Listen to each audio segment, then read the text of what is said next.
कोई परिचित आते हैं, जब आप मान लो आपको फीवर आ गया है ना, तो आपसे मिलने जुलने वाले आते हैं ना कि क्या आप बीमार हो, या फिर बहुत दिन के बाद कोई मिलता है तो आपकी तबीयत ऐसी दिखती है, आप थोड़ी बीमार टाइप लगते हो, तो सामने वाला पूछता है कि क्या आप बीमार हो, है ना। तो उसके लिए क्या पूछना है, आर यू सिक, ऊपर जाओ, नीचे इंस्ट्रक्शन मिलते हैं आपको कि ऊपर जाओ। बोलते हैं ना, अगर बाहर ग्राउंड में आप घूम रहे हो तो आपको इंस्ट्रक्शन मिलते हैं कि आपको कहाँ जाना है, ऊपर जाओ। तो गो अप स्टेयर्स, नीचे आओ। मान लो आप ऊपर हो, किसी रीजन से आपको नीचे बुलाया है, तो क्या वर्ड यूज करेंगे उसके लिए, कम डाउन स्टेयर्स।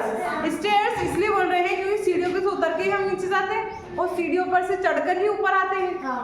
ओके, इधर देखो, लुक हियर मीन्स आपका ध्यान कहीं और है, तो टीचर्स अटेंशन पाना चाह रहे हैं कि इधर देखो, है ना। तो लुक हियर, मेरी तरफ देखो। अगर टीचर कुछ चीज एक्सप्लेन कर रहा है ना, तो वो ये बोलेगा कि मेरी तरफ देखो, लुक एट मी, इसे लो, मेरे पास कुछ सामान है और मैं किसी और को उसको देना चाहती हूँ, और सामने वाले से मैं कह रही हूँ कि टेक इट, इसे लो। क्या कहना चाह रही हूँ, टेक इट। और कुछ एनीथिंग एल्स, आपको और कुछ भी चाहिए क्या, है ना। अगर हमें किसी से पूछना हो कि आपको और कुछ चाहिए, और कुछ मीन्स एनीथिंग एल्स, और कुछ नहीं, मतलब कुछ भी नहीं चाहिए, तो नथिंग एल्स।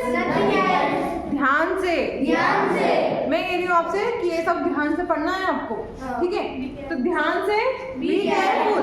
या फिर आप कहीं दौड़ रहे हो, है ना, या फिर कुछ काम कर रहे हो जो हार्मफुल है, तो अपन बोलते हैं कि ध्यान से करना है इसको, है ना।